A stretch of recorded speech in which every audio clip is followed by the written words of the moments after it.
Hello friends, mister takes के official YouTube channel में आप लोगों का एक बार फिर से स्वागत है। क्या आप जानते हैं कि जो ट्रेडमार्क है वो 45 क्लासेस के अंडर रजिस्टर हो सकता है? तो ये 45 क्लासेस है क्या और ये क्लासिफिकेशन करा क्यों गया है? इन सवालों के जवाब जानने के लिए इस वीडियो को अंत तक देखिए। हमें क्लासेस को समझना बहुत इंपॉर्टेंट है। अगर क्लास को हम या अपने प्रोडक्ट्स को ढंग से डिफाइन नहीं करते हैं अपनी ट्रेडमार्क एप्लीकेशन के अंडर, तो आपका जो ट्रेडमार्क आपको जो मिलेगा वो फिर आपका जो पर्पस है वो सॉल्व नहीं होगा। तो इट इज़ वेरी इंपॉर्टेंट कि आप क्लास को बहुत ही ध्यान से समझें। अगर क्लास को समझने में थोड़ी सी भी दिक्कत हुई या अगर आपने गलत क्लास या गलत प्रोडक्ट को मेंशन कर दिया, तो जो ट्रेडमार्क आपको मिलेगा वो आपके प्रोडक्ट्स के लिए नहीं मिलेगा या आपके बिजनेस के लिए नहीं मिलेगा, वो किसी और चीज़ के लिए मिलेगा। तो क्लासिफिकेशन सबसे पहले हम स्टार्ट करते हैं। क्लासिफिकेशन की ज़रूरत क्यों है?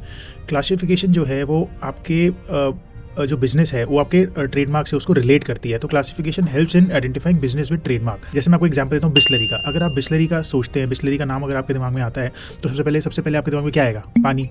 ठीक है ना? तो पानी मतलब बिस्लरी इज इक्वल टू पानी। आप ये नहीं सोचेंगे कि बिस्लरी का नाम आया तो अब ये नहीं सोचेंगे कपड़े, है ना? तो क्योंकि बिस्लरी एक पानी का ब्रांड है।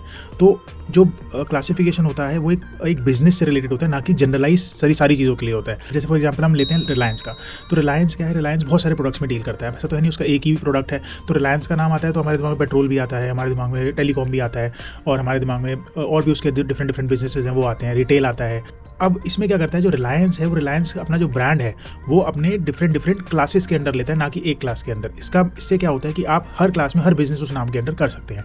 क्लासिफिकेशन का जो मेन ऑब्जेक्टिव है वो यही है कि आपका जो ब्रांड है वो आपके बिजनेस के साथ जुड़ा हुआ होता है, और जो आप जिन प्रोडक्ट्स में डील कर रहे हैं उसको पहचानने में वो आपका जो ट्रेडमार्क है वो हेल्प करता है। इसलिए trademark is specific to the product and business. इसलिए क्लासिफिकेशन जो है बहुत इंपॉर्टेंट होता है। हम उस पर आते हैं कि हम कितने टाइप की क्लासेस होती हैं, कितने नंबर ऑफ क्लासेस होती हैं। तो there are 45 types of number of classes. 45 मतलब ये है कि 45 तरीके के जो बिजनेसेस हैं, जो जितने भी बिजनेसेस हैं उनको 45 क्लासेस के अंदर इन्होंने कैटेगराइज कर रखा है। और ये इंटरनेशनल क्लासिफिकेशन है। मोस्ट ऑफ द कंट्रीज जिन्होंने ट्रीटी नाइस क्लासिफिकेशन होते हैं वो आपको कभी नेक्स्ट वीडियो में बताऊंगा। तो जिन लोगों ने भी ये ट्रीटी, जिन कंट्रीज ने भी ये ट्रीटी साइन कर रखी है, वो सारी क्लासिफिकेशन जो है इन 45 क्लासेस में ही होती है।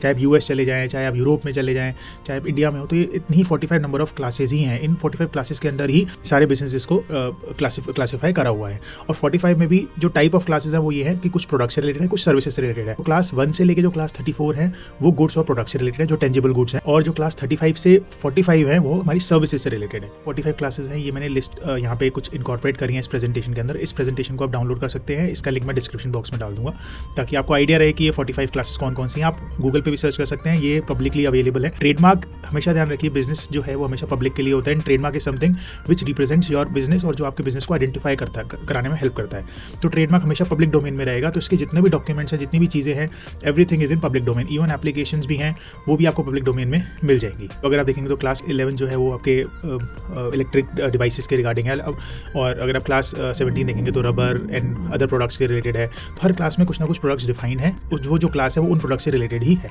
तो अगर आप देखेंगे तो 34 क्लास तक जो है वो सारे प्रोडक्ट्स हैं, और 35 से लेके जो 45 तक हैं सारी सर्विसेज हैं। अब सबसे इंपॉर्टेंट क्वेश्चन ये आता है कि हमें अपनी क्लास को चूज़ कैसे करना है, कि हमारा जो बिजनेस है वो कौन सी क्लास में आ रहा है। सबसे पहली स्टेप ही ये होनी चाहिए कि सबसे पहले आप अपने प्रोडक्ट को समझें कि आपका प्रोडक्ट है क्या, आपका प्रोडक्ट किस बिजनेस में आता है। फॉर एग्जाम्पल मैं आपको देता हूँ एक बहुत प्रैक्टिकल एग्जाम्पल है। अब जैसे रिटेलर है, अब रिटेलर कहता है मेरे पास तो बहुत सारे प्रोडक्ट्स हैं, डिफरेंट प्रोडक्ट्स को मैं बेचता हूँ, तो मैं हर एक क्लास में थोड़ी अपना ट्रेडमार्क का रजिस्ट्रेशन लूँगा। बिल्कुल वैलिड क्वेश्चन है। तो रिटेलर, अगर आप इसमें आपको समझना है कि आपका बिजनेस क्या है। आपका बिजनेस क्या है? किसी स्पेसिफिक प्रोडक्ट से रिलेटेड नहीं है। आपका बिजनेस जो है वो एक रिटेलिंग का बिजनेस है, जो कि सर्विस क्लास के अंदर बिलोंग करता है, ना कि प्रोडक्ट के। तो क्लास 35 है जिसके अंदर रिटेल बिजनेस जो है फॉल करता है। तो यहाँ पे आपको अपने प्रोडक्ट को समझना है कि अगर आपका प्रोडक्ट, आपके जो आप बिजनेस कर रहे हैं वो किस प्रोडक्ट का बिजनेस कर रहे हैं। कहीं भी अगर आप इस चीज़ में अगर आप नहीं समझ पाए, आपको डिफरेंट अलग गलत क्लास में आपको ट्रेडमार्क मिल जाएगा, जिसका आपका पर्पस जो है वो आपका पर्पस फेल हो जाएगा। और अगर आपको लगता है कि आप जो है किसी प्रोडक्ट में डील करते हैं और उस प्रोडक्ट के बहुत सारे टाइप्स हैं, या डिफरेंट प्रोडक्ट्स में अगर आप डील करते हैं, तो आप एक के बजाय 2 क्लासेस को सेलेक्ट कर लीजिए और उन डिफरेंट क्लासेस में आप ट्रेडमार्क को रजिस्टर कराइए फॉर मोर प्रोटेक्शन।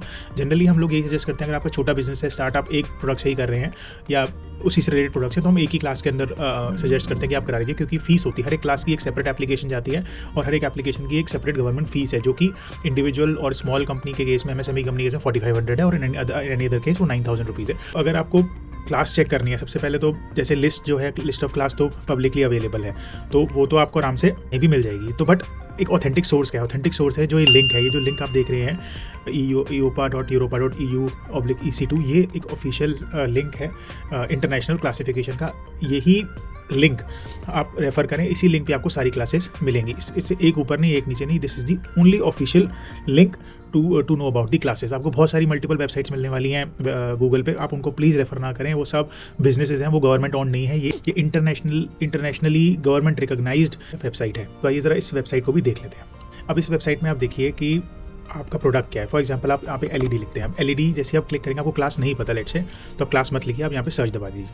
आप जैसे ही सर्च दबाएंगे तो यहाँ पे आपको एलईडी के सारे प्रोडक्ट्स दिखेंगे जो भी एलईडी बेस्ड हैं, और यहाँ पे आपको उसकी क्लास दिख जाएगी। देखिए कुछ एलईडी के प्रोडक्ट्स जो हैं 11 क्लास में आ रहे हैं, कुछ 9 में आ रहे हैं, मेजरली 9 में आ रहे हैं, कुछ 16 इज लेजर बुक्स, तो ये रिलेटेड नहीं है एलईडी से।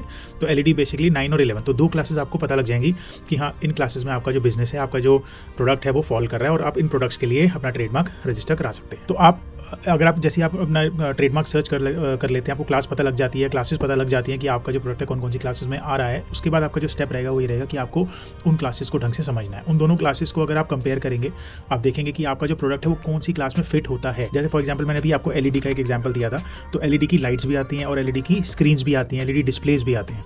तो अगर आप देखेंगे तो एलईडी लाइट्स जो है वो क्लास 11 में फॉल कर रही थी, और एलईडी जो स्क्रीन्स हैं वो क्लास 9 में कर रही थी। तो यहाँ पे आपको एक डिसीजन लेना है कि आपका प्रोडक्ट क्या है, कि आप एलईडी स्क्रीन्स में डील करते हैं या आप एलईडी लाइट्स में वो डील करते हैं। ऐसा नहीं हो सकता कि आप खाली एलईडी लिख देंगे, क्योंकि प्रोडक्ट्स के अंदर भी बहुत सारे डिफरेंट टाइप्स होते हैं, सब कैटेगराइजेशन होता है। तो यहाँ पे आपको डिसीजन लेना है कि मेरा प्रोडक्ट कौन सा है। आप एलईडी लिख के ये नहीं, आप एलईडी का अगर क्लास 9 में ले लेते हैं, इसका मतलब ये नहीं कि आपको क्लास 11 में भी रजिस्ट्रेशन मिल जाएगा। या उसके लिए अगर आपको लेना है तो आप ऑब्वियसली आप 2 एप्लीकेशन फाइल करिए, बट अगर आप एक ही एप्लीकेशन फाइल करें क्लास 9 के लिए करें, तो क्लास 9 के ही प्रोडक्ट्स आपको उसमें लिखने हैं। तो लास्ट स्टेप है वो ये, जो क्लास सबसे ज़्यादा जो प्रोडक्ट है जो जिस क्लास में फॉल कर रहा होगा, सबसे क्लोजेस्ट क्लास जो होगी, आप उसी के अंदर ही ट्रेडमार्क की एप्लीकेशन को फाइल करिए। तो कुछ इंपॉर्टेंट बातें जो ट्रेडमार्क क्लास से रिलेटेड मैं आपको बताना चाहता हूँ। अगर आप एक क्लास में रजिस्टर करा रहे हैं, इसका मतलब ये नहीं है कि आपको दूसरी क्लास में प्रोटेक्शन मिल गया है, दूसरी क्लास में भी कोई भी उस ट्रेडमार्क को यूज़ कर सकता है। अगर आपका, बस इसका एक्सेप्शन ये है कि अगर आपका जो ट्रेडमार्क है बहुत ही ज़्यादा वेल नोन मार्क हो चुका है, बहुत ही वाइडली लोग उसको रिकॉग्नाइज करते हैं, तो उस केस में एक एक्सेप्शन है कि अगर आप दूसरी क्लास में भी अगर आप नहीं कराते हैं तो उसमें भी आपको प्रोटेक्शन मिल जाए।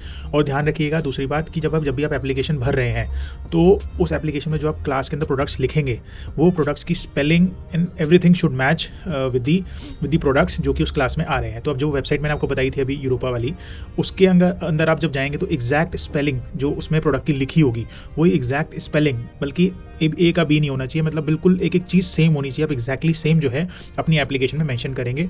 और एक चीज़ और कि आप जो प्रोडक्ट्स लिख रहे हैं, प्रोडक्ट ऐसा ना लिखें कि एक ही एप्लीकेशन में आप प्रोडक्ट्स भर दें, 8, 10, 12, 15 तक ठीक है, इतने आप प्रोडक्ट्स लिख सकते हैं। बट अगर आप ज़्यादा लिखेंगे, कहीं मना ही नहीं है, बट आपकी जो एप्लीकेशन है उसके फिर उस पर ऑब्जर्वेशन आने के चांसेस ज़्यादा हो जाते हैं, तो आपको फिर जस्टिफाई करना पड़ेगा कि आप उन प्रोडक्ट्स में डील करते हैं। तो एक लास्ट जो इंपॉर्टेंट टिप है वो आपको एक देना चाहता हूँ कि ये कि आप जब भी अपनी एप्लीकेशन ट्रेडमार्क की फाइल करें तो एक स्टडी कर लें। और वो स्टडी कैसे होती है कि जितनी भी दूसरी आपके कॉम्पिटिटर्स हैं, आप उनकी ट्रेडमार्क की एप्लीकेशंस को जाके डाउनलोड कर सकते हैं। जो रजिस्टर्ड ट्रेडमार्क है आपके कॉम्पिटिटर्स के, वो आप चेक कर सकते हैं, वो भी पब्लिकली अवेलेबल है। वो मैं आपको नेक्स्ट वीडियो में बताऊँगा कि वो आप कैसे पूरी ट्रेडमार्क की रिपोर्ट बना सकते हैं, ट्रेडमार्क की एप्लीकेशंस को डाउनलोड कर सकते हैं और स्टडी कर सकते हैं, और कौन कौन सी क्लासेस हैं जो आपके कॉम्पिटिटर्स ने मेंशन करी हैं और कैसे एप्लीकेशन बनाई है वो भी आप देख सकते हैं। तो ये जो एप्लीकेशंस हैं वो फ्रीली अवेलेबल है पब्लिक डोमेन में, आपको एक भी पैसा पे नहीं करना है। और ये कैसे करना है ये जानने के लिए आप हमारे चैनल को सब्सक्राइब करें और बेल आइकन पर क्लिक करें ताकि आपको नोटिफिकेशन मिलते रहें। हम एक अलग वीडियो पब्लिश करेंगे इस पर, एंड लिंक जो है वो डिस्क्रिप्शन बॉक्स में अपडेट कर देंगे।